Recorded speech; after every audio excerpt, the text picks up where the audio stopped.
Hello and welcome back to my channel. My name is Nicole and today I'm going to be talking to you about my search to find my era. And in this case, I am talking about my literary era. Like, I really feel like somewhere out there is a time and maybe a place that has written literature that is like just for me, speaks to my soul, has all the elements in it that I like and that kind of thing. So I'm going to start hunting. I have a couple of guesses of when that time and place may be, and we'll see how correct I am. I'm probably going to check in on this like every few months, so I'm going to go ahead and start out with this. But one of the things I'm going to do in this video is I'm going to talk about the time period that I'm considering, what books I've read from that time period, and what books that I am looking forward to reading that I own or maybe even don't own, and that I'm going to kind of try and get on TBR so I can sort of like do a taste test with them, if you will. So before I go any further into the time periods, I do want to share with you the resource that I'm using, which is the Penguin Classics book. This takes a lot of literature that Penguin Publishers prints as classics and places them in the time periods in which they were published. It includes some mention of, I believe, every single Penguin Classics they've ever printed. Whether or not it's still in print is a different question altogether. But I am going to be starting in the Edwardian period because I know I've read books from that period, and I'm suspecting that I might like the books during that period better than some of the books in the Victorian period. Do I know that for sure? No. Am I basing this on actually comparing books that I've read in those two time periods? Also, no. But I feel like there's plenty of opportunity to read more Victorian books. I feel like that is the time period outside of like contemporary fiction that people tend to read in classics, especially if you're in the English speaking world. So I just want to explore beyond that. Am I going much beyond that? No, because if you didn't know, the Edwardian period in British literature takes place right after the Victorian period. So I didn't extend myself too far, but I have read during that time period, and like I said, I've generally liked what I've read during that time. I did a little bit of research on the Edwardian period, and I'm going to share with you what I found. Basically, this time period is considered to be between 1901 and 1914. As with all literary time periods, there is overlap, and you can fight that good fight as to which time period these books really belong in. But one of the ways that this is determined beyond just the time period in which the book was published also has to do with literary elements. So the Edwardian period can be described as sort of the beginning of literary modernism, particularly in Britain. It's a time where they're experimenting with different techniques, particularly to express emotions and psychological states of periods. Victorian novels and even the characters within Victorian novels tend to be very cold and removed, and there's not a lot of time spent on thinking about like mentally how events are impacting them or having them express their emotions. Often when emotions are expressed, it's like, okay, let's give them time to collect themselves and move on, because that was very much what the Victorian period was like. By the time you reach the Edwardian period, like you see your authors really trying to examine what's going on psychologically with the characters. They're expressing emotion, and they're doing this in all sorts of interesting ways. This is a time period that is also really starting to look at social change. You have a lot of the wealth and class and that kind of thing in the Victorian period kind of moving away as industrialization starts to move forward. So you've got a lot of social change, you've got a lot of class divisions coming up, and you have a lot of anxiety surrounding industrialization and technology and that kind of thing. I feel like there are quite a few authors during this time period that are well known. Some of them that I found mentioned were Henry James, Joseph Conrad, T.S. Eliot, James Joyce, Virginia Woolf, Forster, Galsworthy, D.H. Lawrence, and in plays, Bernard Shaw. Now, granted, all of these aren't necessarily British authors, but they were authors who were writing in English at the time, and their works were kind of fitting into what was going on in this whole Edwardian literature time period type of deal. So again, it's fitting all those other elements that I mentioned. All right, so now I'm going to share with you some of the books that I have previously read that fit in this sort of literary time period, as well as what my thoughts were on them. Not all of them do I have like star ratings for, but I could probably tell you about what I would rate it.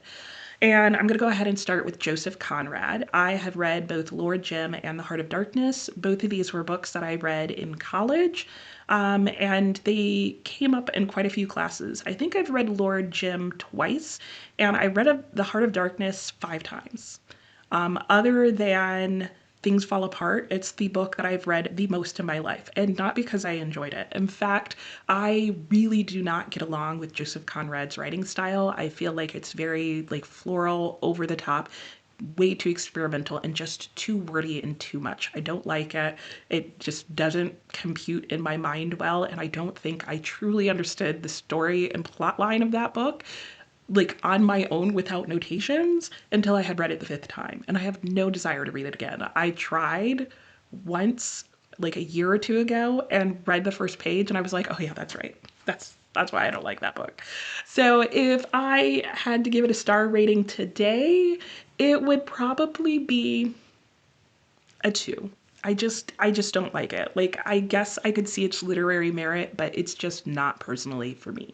And as for Lord Jim, I read that so long ago that I feel like I'd give it a 3 if I would manage to reread it. I don't remember disliking it, but I don't know. Maybe I shouldn't even give it a star rating because I really don't remember how I felt about it, other than just kind of like, okay, I have to read this for class.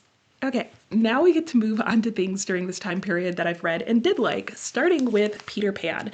This is a book by J.M. Barrie, and I read it just a few years ago, maybe 2 years ago, maybe just last year. I don't know. I don't know when I read it, but I really enjoyed it and it really surprised me. I feel like the story of Peter Pan and Wendy and the Lost Boys and they're going to Never Never Land is really well known and often viewed simply as a children's story, largely because of the animated movies. However, this book had a lot of interesting things to say on all of those topics I mentioned: social class, what family life is like in home, the pros and cons of that. And yeah, it just had a lot of really fascinating discussions. I tabbed quite a few things in here that I really enjoyed. And sadly, or maybe not sadly, I ended up having to read the book twice. That's what I was going to say, that sadly I had to read it twice, but it really wasn't a sad experience. I actually enjoyed reading it twice. And the reason I read it twice was the first time I was doing it on audiobook, which was lovely. And then I discovered that even though it's a very short book, it was heavily abridged in the audio version I had. And so then I went back and reread the whole thing, and I really enjoyed it. I highly recommend this book if you like the movie Peter Pan or just the ideas in there and you want to explore it even deeper. Do know that the book is kind of different than some of the movies. There is one particular movie that I've heard sticks pretty close to the original story, but I don't recall which one that is. If I do recall, I'll put it up on the screen. But otherwise, definitely give it a try. I don't recall what I gave this book. I want to say it was at least a 4. If that's wrong, I will also update that on the screen. I mentioned another very well-known Edwardian author who I personally have read quite a bit, and that is Forster. I have read 3 of his works, including these 2. This one is A Room with the View, this one is A Passage to India, and the third one that I read is Howard's End. Of these 3, Howard's End was my absolute favorite. It was the first one I read, and I really just enjoyed the story, the conversations, the topics. It definitely has a lot to do with like social change and class divisions and classism and that kind of thing, as do I feel like a lot of Forster's works, and he does a really good job with it. He has a very interesting and sort of different writing style, so I definitely see that like experimental style taking place, and I don't always enjoy it in his writing. There's definitely moments where the pacing just doesn't work for me, which I think is why I didn't enjoy A Room with a View quite as much. I felt like the pacing of it was a bit off. The plotting wasn't my favorite, and I felt the same about A Passage to India as well. I think the difference between these 3 books, if you haven't read them, is Howard's End has a lot more to do with sort of the changing of classes and marriage and relationships and all of those things at this time period. A Room with a View definitely is looking at like life in foreign countries and travel and relationships again. And A Passage to India is really taking place in India and looking at colonialism and the change that happens in class and status in that setting, as well as racism and that kind of thing. I do have one more book by Forster that I own, but I'll talk about that in a moment. Okay, so I have one other book that I know of that I've read from this time period, but I don't actually own a copy of it, and that is A Wind in the Willows. Like a lot of people, I feel, I read this book back in middle school probably. I know it was one of my best friends, her absolute favorite book at the time when we read it, and I just thought it was okay and kind of boring, but I've been kind of curious to go back and re-get into the story. I don't recall anything about this story other than that it is like following a handful of anthropomorphic animals. And I do recall liking the animals, but nothing else. But I feel like it's a story that if I went back to now as an adult, I would probably appreciate some of the themes and discussions in it, but I could be totally wrong about that. So I feel like so far I've told you of the books that I've read, and they're a real big bag of misses. So it does make me question why I think I would like this time period. But let me tell you why. And then let me show you the books that I have that I'm going to be trying to get onto TBRs over the next couple of months.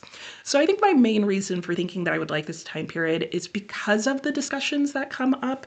I talked about classism and industrialization and technology and the tensions with that and class divisions and just in general the moving out of the Victorian morals that had sort of guided and been the compass of Victorian England. And all of that to me leads to some really fascinating discussions in these books.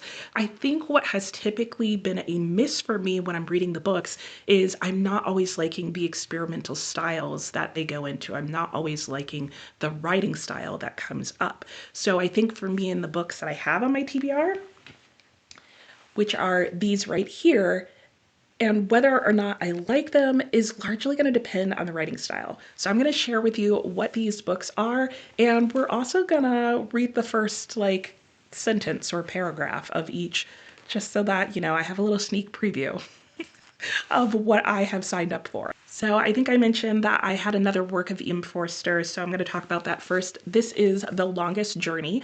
I feel like this is not a work of his that I personally ever hear mention, which is interesting because apparently this was Forster's favorite novel that he wrote.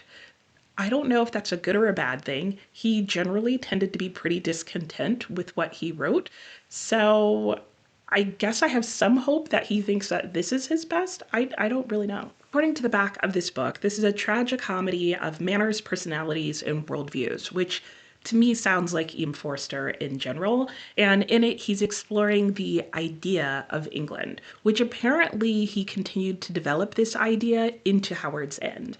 However, I think it's fascinating that he considered this to be the better of the two books. This book features Ricky Elliott, who is described as bookish, sensitive, and given to wild enthusiasms.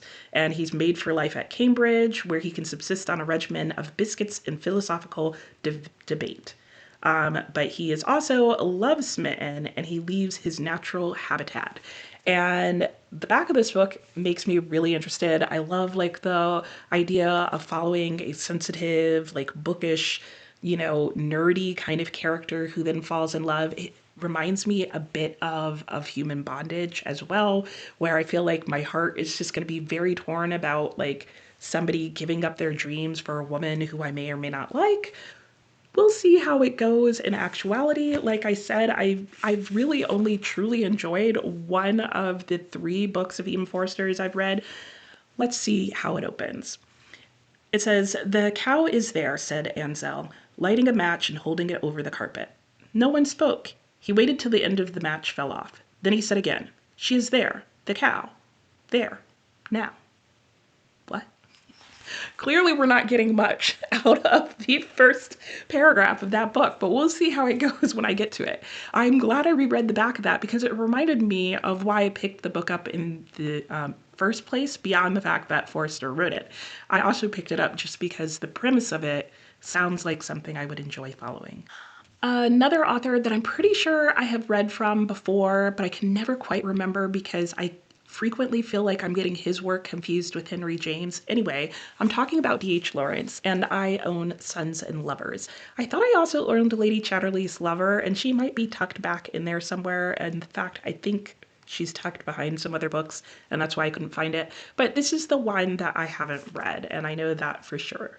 And it's a semi-autobiographical novel in which he explores the emotional conflicts through the protagonist, Paul Morrell, and his suffocating relationships with a demanding mother and two very different lovers. So again, you already get that idea of like a character study focusing on like his emotional and psychological state, and the idea of, you know, really sort of like that Oedipal relationship with a mother, where it's like he has this really strong, probably codependent relationship with the mother that makes him torn between her and two women. Like, what's not fascinating about that? And it opens, "The Bottoms succeeded to Hell Row.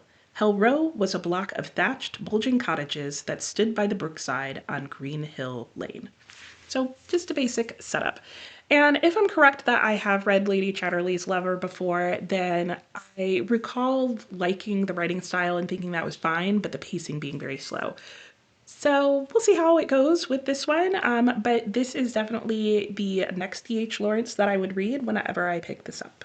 And then the next three books that I have are all by authors that I have not read before and that I just happened to pick up when looking at different classics and thought that the premise of these books were really interesting. And I think that's the other thing that's leading me to think that I would really enjoy this time period, because I find that I naturally gravitate to books that were published in the Edwardian period based on the premise of the books, regardless of, you know, and that's without knowing when they were written. And I find that I frequently pick up and am interested in Edwardian books over Victorian books when I look at the topics of the books. And this one is a perfect example of that. And it is The Ragged Trouser Philanthropist by Robert Tressell. And I had never heard of this book before. I've never heard anybody mention it, but when I read the back and learned what this book was about, I became very fascinated. So this is described as a classic representation of the impoverished and politically powerless underclass of British society in Edwardian England, ruthlessly exploited by the industrialized corruption of their employers and the civic and religious authorities. And I feel like, unlike a lot of Victorian novels that I read that are very much in like wealthy drawing rooms of people and very rarely explore lower classes or the struggle, you get a lot more of that during this time period. And this book in particular is supposed to really get into that class struggle and the oppression. I feel like Howard's End touches on that, but you still are with more wealthy families. So I'm looking forward to being with more of the working class. And I've heard that this is just really good in terms of talking about the social change that is happening and that people are wanting during this time period. So I'll start with just the opening of chapter 1. The house was named The Cave. It was a large, old-fashioned, three-story building standing in about an acre of ground and situated about a mile outside the town of Mugsborough. So yeah, so interesting little setup already. We're in a different type of home as opposed to like one of the large sprawling manors, and I really do like the cover of this book. Sorry, there's a bit of a glare on it. All right, so the next one I have is The Old Wives' Tales, and this is a story of two sisters, and again, very interesting, following the life of women, kind of leading two very different lives. One, I believe, stays at home and continues to work and run the mother's drapery store, I believe, and the other one elopes and goes off to Paris, you know, with her love. And later in life, they come back together and they find that they have been totally shaped and changed by their two very different life experiences. So I really liked the idea of following sisters. I do like family stories. I like stories with siblings. And I like that this really isn't necessarily about the conflict between the two of them, but really has more to do with the differences in life experience and sort of the nature and nurture aspect of their lives and how that plays out. So I'm hoping this is really good. There is a part of the setup and premise of and start of the writing of this book that I'm not sure how I'm going to feel about and how it's going to come out in the book, but I'll reserve all of that for when I finally go to read it. Those two girls, Constance and Sophia Baines, paid no heed to the manifold interest of their situation, of which indeed they had never been conscious. Right there, right off the bat, we get, the idea about these two sisters and just how they are kind of set apart and different in their own little way. And I can't wait to read more about their lives. And then the last work I have is the Complete Saki. I believe that's how you say his name. And this is a collection of his short stories and maybe a novella or two. I'm not really sure how many of them are short stories, but one, the cover of this is just very captivating. Like, what an interesting looking person. But this is also a work that when I pulled it off a shelf at a bookstore, my son had said that in school he had read a couple of his works and really enjoyed him. And he actually had been thinking of getting this book as well. So I know his short stories are supposed to be witty, but they're also supposed to be very sort of satirical and taking a good stab at the upper classes during this time period. So you can probably see that there is a theme in all of these writings, and it's not just because I am picking up books from these time periods that are all on the same themes that I enjoy. Like, this really is a time period that has these themes, and I happen to enjoy those themes in my writing, if that makes sense. So again, I think that kind of explains why I'm interested in books in these time periods. I like reading books that talk about social class and division and, social conflict and all of those things and class conflict. And I just find that this is a time period that gives a lot of that in doses, and that, sadly, what applies then is probably still applying today. I also tend to like classic literature just because I find that they tend to focus on themes and meanings more heavily than some contemporary works do today, and I tend to also like the writing style a bit better. Here are 5 works of Edwardian literature that I plan on trying soon. Let me know if you've read any of these books and what you think of them, if there's one that you think I should start with first, and let me know if you have a time period in literature that you find you really enjoy and where in the world it is, because that is also the other thing that I wanted to mention. I almost forgot, which is that the reason I say time and place is because even though around the world or in certain parts of the world, you will have multiple countries that experience the same sort of development in their literature, like I'm thinking the Romantic period and everything that encompasses that. Different countries went through their own version of the Romantic period in literature, but they happened at different times. And so even if you find a time in literature that you like, it's very much going to depend on what place you're in. So as an example, here are some authors and or works that were being written at the same time as these books were, but were being written in another part of the world.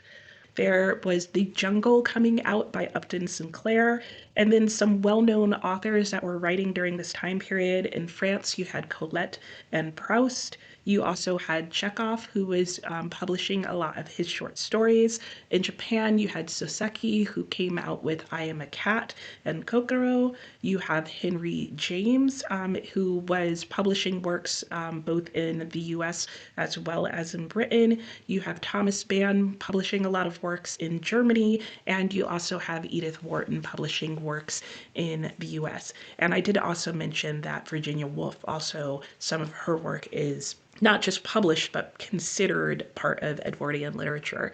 Those other authors aren't necessarily considered part of Edwardian literature because there were other literary movements going on where they lived.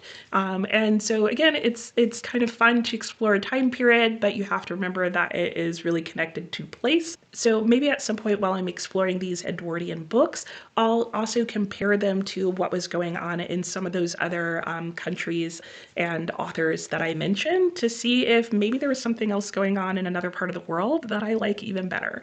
But for now, this is going to be my first adventure. Like I said, I'll probably check in a couple of months, which will bring us sometime into the new year, and maybe a quarterly check-in to see how this is going, to make sure I'm getting these books on TBRs and to see how I'm feeling about them and if this is a time period I want to continue to explore. So now that's really it, and I'll talk to you next time. Bye!